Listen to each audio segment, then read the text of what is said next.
Sagacious academy के YouTube channel पर आपका स्वागत है। आज हम आपके साथ डिस्कस करेंगे criminality in Indian political system भी कितने परसेंट हमारे मतलब इंडियन पॉलिटिकल सिस्टम में क्रिमिनल हैं जो हमें रिप्रेजेंट करते हैं, जैसे एमएलएज एमपीज वगैरह, उनके बारे में बात करेंगे। पार्टीज वाइज बात करेंगे और इलेक्शन पे स्पेंडिंग वो कितने करते हैं, इस सब के बारे में हम बात करेंगे। फिर जेंडर रिप्रेजेंटेशन के, वीमेन की रिप्रेजेंटेशन एमएलएज के बेस पे कितने कितने एमएलएज पूरे देश में हैं, जितने उसमें वीमेन की रिप्रेजेंटेशन कितनी है। और हम देखेंगे कि उनमें उन सब में जितने भी एमएलएज हैं टोटल, उनमें क्रिमिनल्स कितने हैं, जितने भी एमपी हैं उनमें क्रिमिनल्स कितने हैं। और भी हम कई मुद्दों पर बात करेंगे। इस जो जे वाली वीडियो इसको आप देख रहे हैं, ये किसी द हिंदू में से किसी आर्टिकल में से लिया गया, जी आप इसको एडिटोरियल एनालिसिस कह सकते हो, नो डाउट।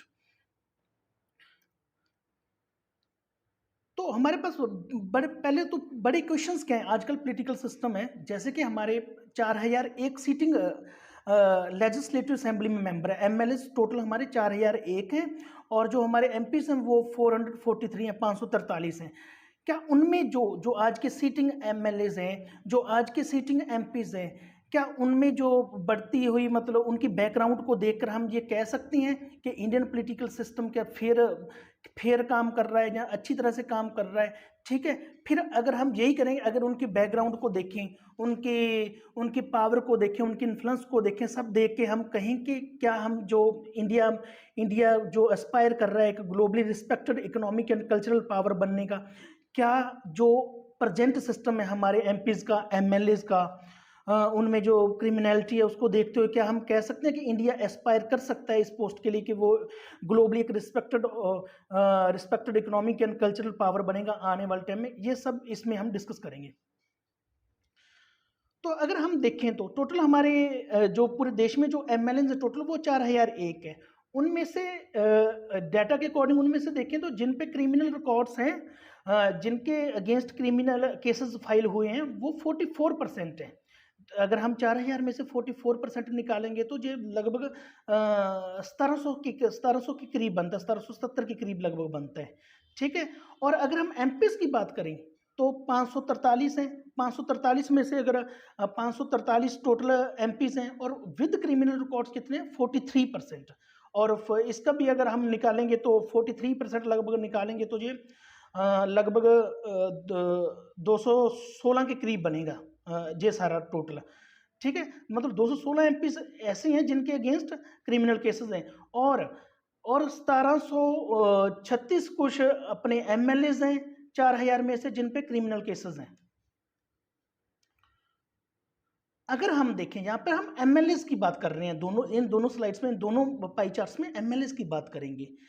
ऐसे एमएलएज जिनको अगर सजा होती है, जो उन पे केसेस रिकॉर्ड किए गए, फाइल किए, अगर उनको सजा होती है तो उनको सजा पहली पाई चार्ट की हम बात करेंगे 5 साल, जब 5 साल से कम वालों की बात करेंगे हम, 5 साल से कम वालों की बात करेंगे तो लगभग ये 1120 ऐसे एमएलएज हैं जिनको ये 641 ऐसे एमएलए हैं जो हमने 1736 एमएलए टोटल लिए हैं जिन पे क्रिमिनल केसेस हैं। उनमें से अगर हम निकाल लें तो 1736 में से तो 641 ऐसे एमएलए हैं जिन पे अगर केस फाइल हुआ है, अगर वो उन पे क्राइम्स प्रूव हो जाते हैं तो वो 641 एमएलए ऐसे होंगे जिनको 5 साल से कम की सजा होगी। अब दूसरी तरफ हम बात करते हैं, और ये जो 16% निकाला है 4001 का निकाला हुआ है। ठीक है, हमने 1736 का नहीं निकाला हुआ है, ये 4001 का 16% निकाला हुआ है, तो ये 641 लगभग बनते हैं। अगर हम इधर बात करें कि जिन एमएलए के ऊपर जो सीरियस क्राइम के केसेस हैं, अगर उनको सजा होती है तो वो लगभग बनते हैं 1136 बनते हैं, लगभग 1136 क्योंकि 28% बनते हैं ना, 401 का लगभग 1136 बनते हैं। अगर इन 1136 को कोई सजा होती है तो ये लगभग 28% है टोटल एमएलए का, 401 का, मतलब 1136 ऐसे एमएलए हैं जिनको अगर सजा होती है तो वो 5 साल से ज्यादा होगी सजा। यहाँ पे हमने देख लिया कि 641 तो लगभग ऐसे हैं और 11 जिनको 5 साल से कम की सजा होगी, और यहाँ पे देखें तो 1136 लगभग ऐसे हैं, 1120 लगभग ऐसे हैं जिनको 5 साल से ज़्यादा सजा होगी। और कुछ अब टोटल एमएलए जो हमने लगभग 44% एमएलए की बात की 4001 में से, उनमें से 47 एमएलए ऐसे हैं जिन पे मर्डर के केसेस हैं और 181 एमएलए ऐसे हैं जिन पे अटेम्प्ट टू मर्डर के केसेस हैं, ठीक है। और 114 एमएलए ऐसे हैं जिन पे कोई ना कोई केस रिलेटेड है कि उन्होंने क्राइम अगेंस्ट वीमेन किया, वीमेन के अगेंस्ट उन्होंने क्राइम किया। 114 एमएलए ऐसे हैं और 14 एमएलए यहाँ पे ऐसे हैं, 14 जिन पे रेप केसेस चल रहे हैं। अब अगर हम परसेंटेज वाइज ये इनकी बात करें तो एमएलए पे, जैसे हम बिहार की बात करेंगे, दिल्ली, महाराष्ट्र, झारखंड, तेलंगाना, उत्तर प्रदेश की बात करेंगे तो सबसे ज़्यादा अगर हम देखें तो बिहार में जो 59% एमएलए हैं उन पे कोई ना कोई केस दर्ज हुआ है। दिल्ली की बात करें, दिल्ली में 53% एमएलए ऐसे हैं जिन पे कोई ना कोई केस दर्ज हुआ है। महाराष्ट्र में 39%, झारखंड और तेलंगाना में भी 39% और उत्तर प्रदेश में 38% एमएलए ऐसे हैं जिन पे कोई ना कोई केस दर्ज हुआ है। अगर हम दूसरी पार्टीज की बात करें, जैसे डीएमके जो तमिलनाडु में है, स्टालिन की पार्टी, उनमें देखें टीएमसी में तृणमूल कांग्रेस, आम आदमी पार्टी, भारतीय राष्ट्र समिति जो तेलंगाना में पार्टी है, राष्ट्रीय जनता दल, समाजवादी पार्टी उत्तर प्रदेश में, वाईएसआर कांग्रेस जो अपने आंध्र प्रदेश वाली, communist party of India, Biju Janata Dal Orissa वाली। देखो क्रिमिनल केसेस इनमें भी हैं बट इनके जो नंबर ऑफ एमएलए हैं वो कम है। बट अगर चाहे नंबर ऑफ एमएलए इनमें बहुत ज़्यादा कम है, बट फिर भी अगर हम यहाँ पे देखें तो क्रिमिनल केसेस हैं जो सीरियस, जहाँ नॉर्मल क्रिमिनल केसेस होते हैं, जो सीरियस क्रिमिनल केसेस, दोनों में जहाँ पे डिफ्रेंशिएट किया हुआ है, उनमें भी कम नहीं है, उनमें भी उतने ही ज़्यादा मतलब क्रिमिनल केसेस वाले एमएलए हैं जितने बाकी पार्टी में जो हमने ऊपर डिस्कस किया। अगर हम मेजर पार्टीज की बात करेंगे, जहां पे हम करेंगे एमपीज की बात, लोकसभा इलेक्शन 2019 के अकॉर्डिंग बात करेंगे। बीजेपी में जो क्रिमिनल केसेस वाले एमपीज बने थे 116 बने थे, लगभग 322 पता नहीं 23 जीते थे भारतीय जनता पार्टी के, उसमें 116 ऐसे एमपीज थे जिन पे कोई ना कोई क्रिमिनल केस था और 87 एमपीज ऐसे थे जिन पे कोई सीरियस क्रिमिनल केस था। जहाँ पे हमने डिफाइन, एक तो क्रिमिनल केसेस होते हैं, एक सीरियस जो घिनौने क्रिमिनल केस होते हैं, उनका हमने दोनों तरफ डिफाइन कर रखा है। तो बीजेपी में 116 तो क्रिमिनल केसेस वाले थे और सीरियस क्रिमिनल केसेस वाले 87 थे। अब यहाँ पे देखेंगे इंडियन नेशनल कांग्रेस में 29 एमपीज थे क्रिमिनल केसेस वाले। इनके अगर हम इसका परसेंटेज देखें तो ये बहुत ज़्यादा बन जाता है, जैसे इसमें 55 शायद कुछ एमपी जीते थे कांग्रेस के, तो 29 उनमें से टेंटेड में जिन पे क्रिमिनल केसेस थे और उनमें से 19 थे जो सीरियस क्रिमिनल केसेस वाले थे। फिर डीएमके जो तमिलनाडु की पार्टी है, इसके 10 क्रिमिनल केसेस वाले एमपी थे और 16 सीरियस क्रिमिनल केसेस वाले एमपी थे। तृणमूल कांग्रेस के 9 क्रिमिनल केसेस वाले एमपीज थे और सीरियल क्रिमिनल केसेस वाले 4 एमपीज थे। जेडीयू के 13 क्रिमिनल केसेस वाले थे एमपीज और सीरियस क्रिमिनल केसेस वाले 8 थे। अब हम यूनियन मिनिस्टर्स की बात करेंगे। 2019 में जब यूनियन मिनिस्टर जो 56 यूनियन मिनिस्टर ओथ ले रहे थे या स्वेरिंग कर रहे थे, शपथ ले रहे थे, तो उनमें से 56 मिनिस्टर में से जो सभी रूलिंग पार्टी के थे, रूलिंग डिस्पेंसेशंस के थे, उनमें 22 मिनिस्टर्स ऐसे थे जिन पे कोई ना कोई केस चल रहा था। और यहाँ पे हम एक आपको बहुत और नहीं बताएंगे, जैसे कि जिन एमपीज पे या जिन एमएलए पे कोई ना कोई क्रिमिनल रिकॉर्ड होता है, जिसका कोई ना कोई क्रिमिनल केस दर्ज होता है, उनके जीतने की परसेंटेज 15% होती है। और ऑन द अदर हैंड जिन एमपीज या एमएलए का रिकॉर्ड क्लीन होता है, जिन पे कोई क्रिमिनल चार्ज नहीं होता, उनकी जीतने की प्रोबेबिलिटी 4.7% ही होती है। ठीक है, अब हम करेंगे जेंडर रिप्रेजेंटेशन की गल।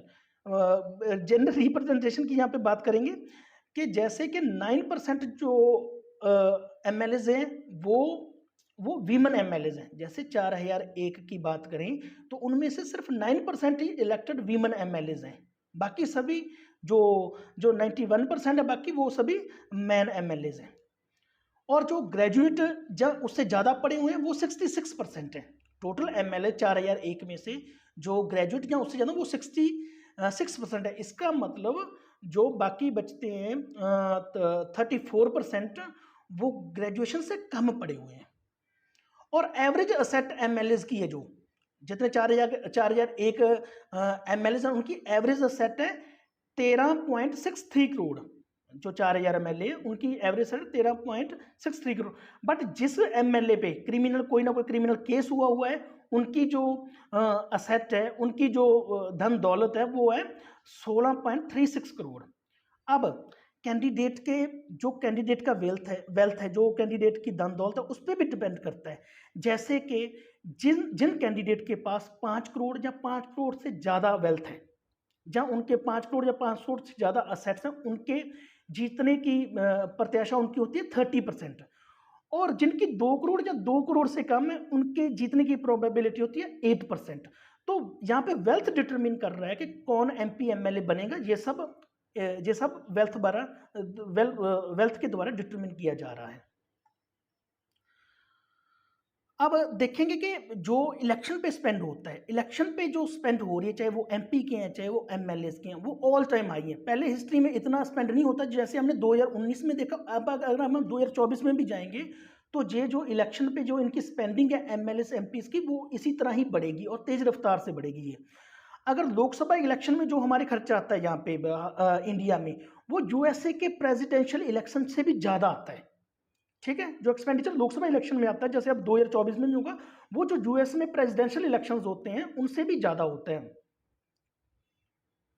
अब कैंडिडेट्स जो स्पेंड कर रहे हैं, चाहे वो लोकसभा हो चाहे एमएलए का हो, जैसे कि इसने अपने इलेक्शन कमीशन ऑफ इंडिया ने 40 लाख एमएलए के लिए स्पेंडिंग लिमिट रखी हुई कि एक एमएलए 40 लाख तक स्पेंड कर सकता है और एक एमएलए 70 लाख तक स्पेंड कर सकता है। इलेक्शन कमीशन ने ये डिसाइड किया हुआ। ये जो स्पेंडिंग लिमिट है ये भी कैंडिडेट्स द्वारा क्रॉस की जा रही है। करोड़ों रुपए इस पे एमएलए के मामले में स्पेंड किए जा रहे हैं। एक एमएलए स्पेंड कर रहा है और करोड़ों से कई करोड़ भी हो सकते हैं। ये 70 लाख की लिमिट एमपीज भी क्रॉस कर रहे हैं।